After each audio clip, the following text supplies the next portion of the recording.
দুনিয়া ক্রিমিনাল ভালো দেশে নদীর পাটা প্রাচী হয়ে ঢোকা গেল মাস্টার মাস্টার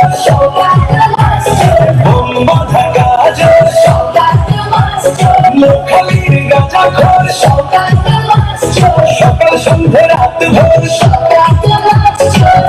নমস্কার বন্ধুরা, এই যে আপনারা এই ভিডিওটা দেখলেন, এই ভিডিওটা হচ্ছে এনআইএ যখন শওকত মোল্লাকে এনআইএ আদালতে পেশ করার জন্য নিয়ে যাচ্ছিল, তখন সেখানকার লোকাল মানুষেরা ডিজে বাজিয়ে গাড়ি ভাড়া করে এই শওকত মোল্লার গাড়ির পেছন পেছন এই গানটা বাজাতে বাজাতে নিয়ে যাচ্ছিল।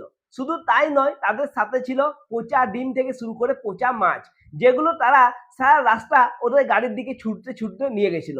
বুঝতেই পারছেন, এনআইএ গ্রেপ্তার করেছে শওকত মোল্লাকে। যে শওকত মোল্লা পালানোর ছক করেছিল বাংলাদেশ, যে শওকত মোল্লা তার পরিবারকে নিয়ে পালিয়ে যেতে চেয়েছিল, সেই শওকত মোল্লা গ্রেপ্তার হয়েছেন, আপনারা অবশ্যই শুনেছেন। এখন অবশ্য এই শওকত মোল্লাকে এনআইএ থেকে তাদের হেফাজতে পাঠিয়ে দেওয়া হয়েছে 14 দিনের জন্য মনে হচ্ছে, আমার সামথিং সেটাই মনে হচ্ছে। তো 14 দিনের জন্য না, হ্যাঁ 14 দিনের জন্যই মনে হবে। তো ওকে পাঠিয়ে দেওয়া হয়েছে এনআইএ হেফাজতে। এরপর ওর কাছ থেকে সমস্ত তথ্য তো এনআইএ অবশ্যই হাসিল করে ছাড়বে। তার আগেই এনআইএ সূত্র থেকে যেটা জানতে পাওয়া যাচ্ছে যে শওকত মোল্লা তিনি বলেছেন যে ওনাকে ফাঁসানো হয়েছে, এবং ওনাকে কে ফাঁসিয়েছে? অভিষেক বন্দ্যোপাধ্যায়। তিনি সরাসরি নাম নিচ্ছেন অভিষেক বন্দ্যোপাধ্যায়। মানে বুঝতেই পারছেন, এইদিকে ভাইপো বাবুর একের পর এক বিপদ লেগেই আছে। যেমন সিআইডি থেকে তলব হচ্ছে, ইডি থেকে তলব হচ্ছে, বাড়ি ভাঙার নোটিশ আসছে, তাদের দল ভেঙে যাচ্ছে। অন্যদিকে আরো একটা বিপদ চলে এলো এই শওকত মোল্লার দাবি থেকে, যেখানে জানতে পারা যাচ্ছে যে শওকত মোল্লা তিনি যে দোষী সাব্যস্ত হতে চলেছেন বা যেটা অভিযোগ, সেটা কি জানেন? সেটা হচ্ছে বোমা বিস্ফোরণ।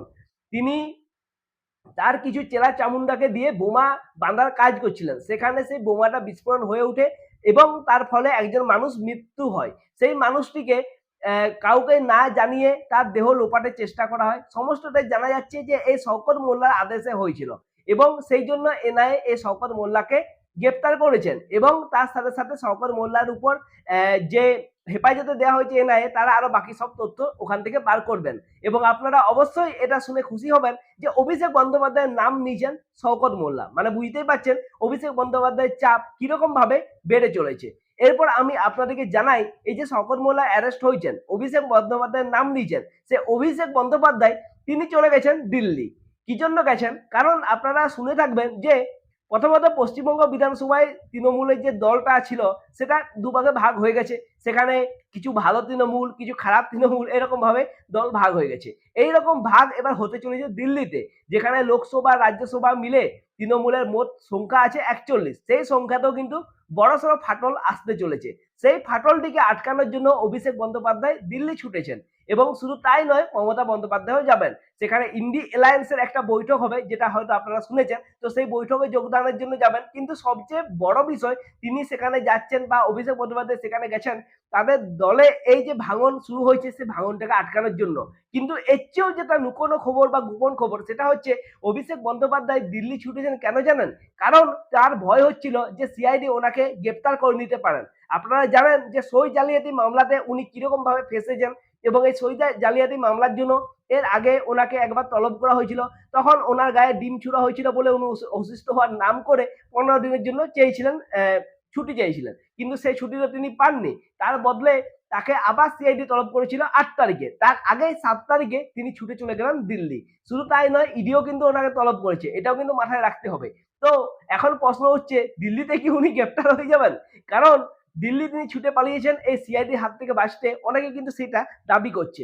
আপনাদের কি মনে হয়, তিনি দিল্লি ছুটে গিয়েছেন এই দল ভাঙার থেকে সেই দলকে বাঁচানোর জন্য বা দলকে আটকানোর জন্য, না এই নিজেকে বাঁচানোর জন্য? কারণ সিআইডি ওনার পেছনে লেগেছেন। দেখুন, আমরা এর আগে একবার শুনেছিলাম যে ওনার স্ত্রী বিদেশ যাবার জন্য আর্জি জানিয়েছিলেন হাইকোর্টে। সেই রকম উনি কিন্তু বিদেশ যাওয়ারও একটা চেষ্টা করছেন, যদিও তার সেই চেষ্টা সফল হবেন না, সেটা সবাই আমরা বুঝতে পারছি। কারণ অভিষেক বন্দ্যোপাধ্যায় যে নামটা, সেটা সব জায়গায় কিন্তু চলে গেছে, এবং তিনি সেই চেষ্টা করলে সেই চেষ্টা বিফল হয়ে যাবে। তো সেই জন্য তিনি এখন দিল্লি ছুটেছেন, কারণ সিআইডি হাত থেকে তাকে বাঁচতে হবে। এই সিআইডি হাতে ওনার গ্রেপ্তার হওয়ার প্রবল একটা সম্ভাবনা রয়েছে। এর আগে ওনার আশেপাশে যে সমস্ত লোকেরা আছে তারা কিন্তু একের পর এক গ্রেপ্তার হচ্ছেন, এই কথাটাও কিন্তু মাথায় রাখতে হবে। তো অভিষেক বন্দ্যোপাধ্যায় এই কারণে দিল্লি ছুটেছেন বলে আমাদের মনে হয়। আপনারা কি মনে হয় অবশ্যই কিন্তু কমেন্ট করে জানান। আর এই যে শওকত মোল্লা অ্যারেস্ট হলেন, শওকত মোল্লা, তো ওনার অ্যারেস্ট হওয়ার পর দিলীপ ঘোষ তিনি কি বলছেন একবার আপনারা শুনুন। কারণ আপনারা জানেন দিলীপ ঘোষ যা বলে সোয়া সাপটা বলে। তো দিলীপ ঘোষের মতে আরো কতজনের অ্যারেস্ট হওয়া দরকার সেটা দিলীপ ঘোষ কিন্তু স্পষ্টই জানিয়ে দিয়েছেন। আপনারা একবারটি শুনুন। তো সবে শুরু হয়েছে, তো আপনি গুনতে থাকুন না, ঠক বাঁচতে গাঁও গাঁও উজাড় হয়ে যাবে।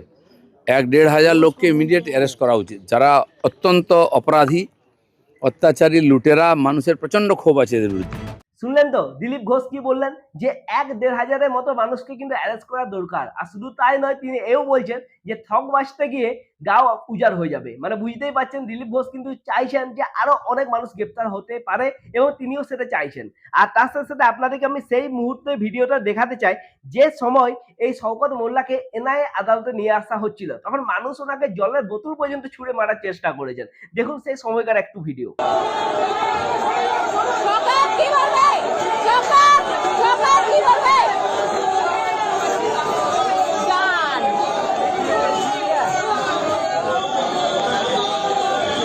আচ্ছা, আপনারা দেখলেন তো শওকত মোল্লা কিরকম ছুটে পালিয়ে গেল।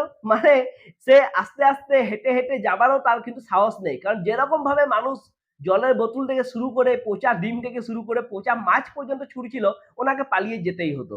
এরপর আমি আপনাদেরকে বলি, এই যে শওকত মোল্লা গ্রেপ্তার হয়েছেন, এরকম শুধু তিনি একা নন, একের পর এক নানান মানুষ গ্রেপ্তার হচ্ছেনই।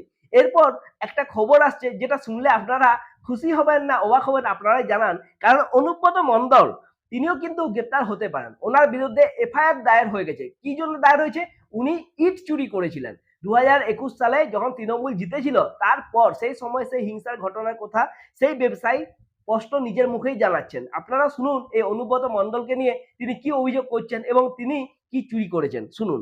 21 সালে ভোট পরবর্তী হিংসায় আমি আক্রান্ত হয়ে আর আমার একটা ভাটা আছে, ওখানে আমার 35 বছর ওপর ব্যবসা করছি, কোনোদিন আমার এই ধরনের আক্রমণ হয়নি। 21 সালে ভোটের পরবর্তী আমাকে আক্রমণ করে ভাটার মধ্যেই ট্রাক্টরদের মালিকদেরকে হুমকি দেখিয়ে জোর করে সমস্ত ভাটা থেকে প্রায় 100-র ওপর ট্রাক্টর ভাটাতে ইট লুট করে। সেটা করেছিল অনুব্রত মণ্ডল, তৃণমূল পার্টির অনুব্রত মণ্ডল ছিল মেন কালপিট। পরবর্তীকালে মামুন শেখকে দিয়ে আরো অনেক ছিল, 13 জন মোটামুটি আমি আসামির নাম কালেক্ট করে দিয়েছি, এফআইআর করা হয়েছে, দেখা যাক কি করে।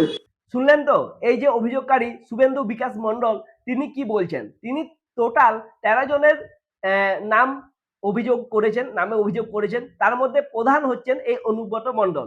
এদের নির্দেশে, অনুব্রত মণ্ডলের নির্দেশে ওনার ইটভাটার উপর হামলা হয় এবং ওনার উপর হামলা হয় এবং ইট চুরি করার অভিযোগ উঠছে। তো জানতেই পাচ্ছেন, এখান থেকে বুঝতেই পাচ্ছেন যে এবারে কিন্তু উইকেট পড়তে চলেছে অনুব্রত মণ্ডলের। আপনাদের কি মনে হয়? এরপর আপনাদের আরো একটা খবর দিই, এটা শুনলে আপনারা অবশ্যই হাসি পাবে। আগে খবরটা তো দেবো, তার আগে আপনাদের দেখিয়ে দিই মদন মিত্র। আপনারা সবাই জানেন মদন দা, সেই মদন দার গাড়ির উপর এবারে পচা ডিমের বৃষ্টি হলো এবং শুধু তাই নয়, সেই গাড়ি তিনি ছেড়ে পালিয়ে গেলেন, গলির মধ্যে ঢুকে গেলেন। দেখুন সেই সময়কার সেই ভিডিওটা একবার দেখুন।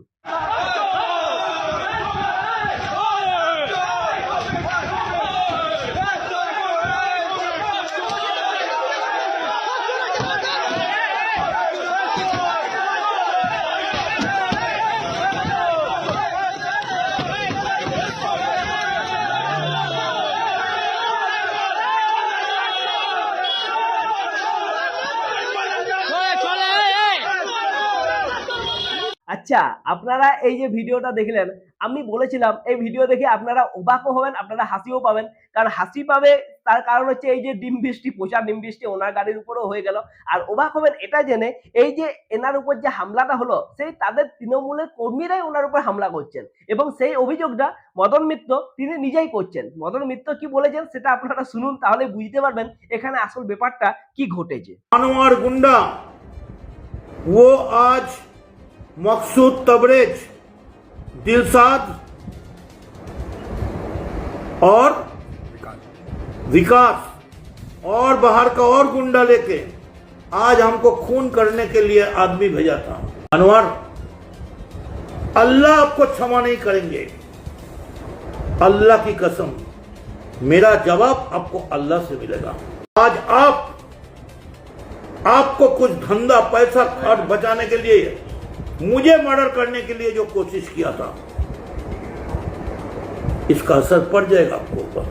पूरा कामारहाटी को मालूम होना चाहिए कि मदन मित्र को मर्डर करने के लिए अनवर खान कोशिश किया था। ঠিক আছে, দেখছি আমি আপনাদের সকলের কাছে। আমি খুন হয়নি, মার্ডার হয়নি, আছি, বুক ফুলিয়ে আছি। আমার নীলাদ্রি এসো, আমার অ্যাটর্নি এসে গেছে, এক্ষুনি আমরা অনলাইনে যাচ্ছি। মমতা বন্দ্যোপাধ্যায়কে সমস্ত কথা আমরা জানিয়েছি। আমার ড্রাইভার মার খেয়েছে, কাঁচ ঢুকে গেছে, ডিম হয়নি, পাথর, ডান্ডা, রিভলভার, ছুরি, সোডার বোতল দিয়ে ভাঙা হয়েছে। আমার শুনলেন মদন মিত্র তিনি কি বললেন? তিনি নিজে আক্রান্ত হচ্ছেন তারই দলের কর্মীদের হাতে। মানে ভাবুন, তার নিজের তৃণমূলের দলের কর্মীরাই ওনার উপর রেগে আছেন।